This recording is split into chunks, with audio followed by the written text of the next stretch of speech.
Сәлем достар, менің каналыма қош келдіңіздер.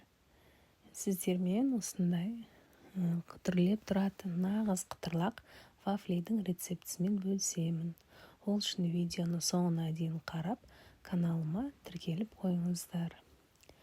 Ең алдымен заттарымызды алдын ала дайындап аламыз. Ыдыстарымыз құрғақ әрі таза болу қажет.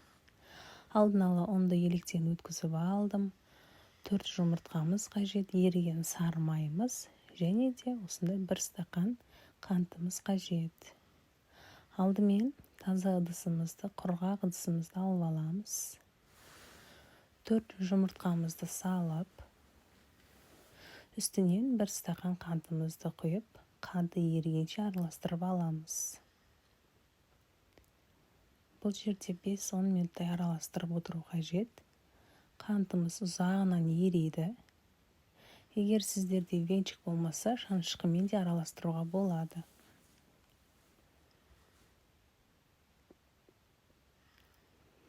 Достар, сіздермен үнемі жаңа рецепті бөлісіп отырамын. Сол үшін менің каналыма тіркеліп қойыңыздар. Және де видео ұнаса лайк басып қойыңыздар. Үстінен ерітілген сары майымызды қосамыз. Сары май бұл жерде менде 72,5%. Егер сіздерде маргарин болса да, сары маймен араластырып қоссаңыздар болады. Негізі сары май дұрысырақ. Пайызы жоғары болған дұрыс. Сары майымыз бұл жерде 300 грамм қостым мен.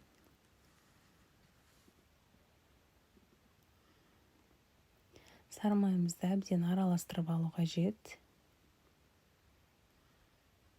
Алдын ала бөлме температурасына шығарып қойсаңыздар да болады. Мен бұл жерде микроволновкада кішкене ғана ерітіп алдым. Мінекей біздің сары майымыз еріді.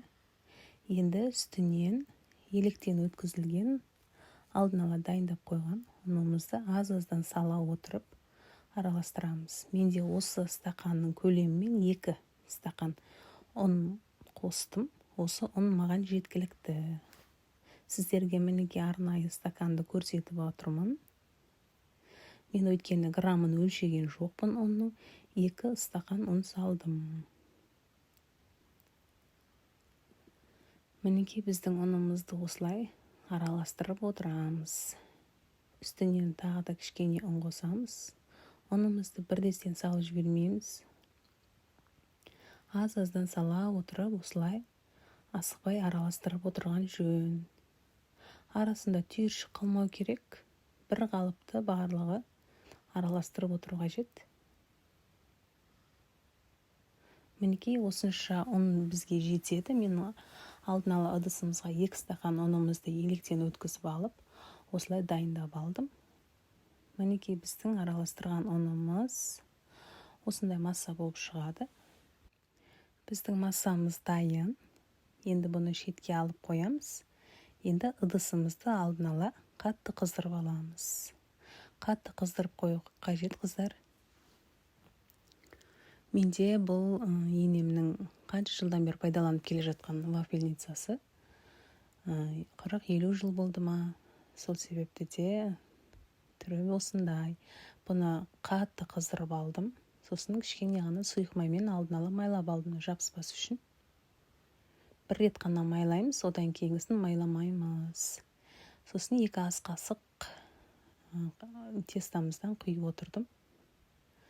Мінеки сәл ғана ұстайсыздар, бұл тез пісіп кетеді.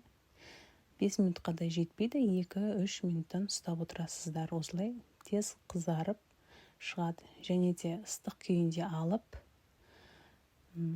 орау керек. Әртүрлі формаға орасаңыздар да болады, қалағандарыңыз бойынша. Мінекей екіншісінде мен уже майлаған жоқпын. 2 ас қасықтан салып отырдым. Ыстық күйінде осылай дөңгелектеп ораймыз. Ол өзінің формасын ұстап қалады. Ыстық күйінде ораған. Суытып алмау қажет. Мінекей осындай әдемі болып шығады. Күтірлеп тұрады, қытырлақ болады. Балалар тез жеп қояды бұны. дүкеннен сатып алғаннан гөрі өзіміз жасап балаларға ұсынған жөн. Енді кішкентай ғана бөлігі қалды менде тестамыздың. Енді үстінен қызыл бояғышымызды қостым. Өйткені сүйсініп жесін деп.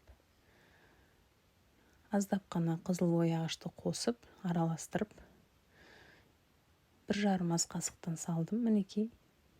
Бұны да солай ыстық күйінде орап аламыз. Енді бұны басқаша формада орадым.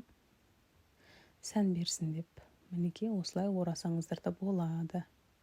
Менде бұдан 4 қана ұштық шықты қызылынан. Өйткені қамырымыздың кішкентай бөлігіне ғана жасай салдым. Міне осылай түсі де әдемі болып шығады. Кез келген бояу қоссаңыздар болады. Жасап көріңіздер. Назарларыңызға рахмет.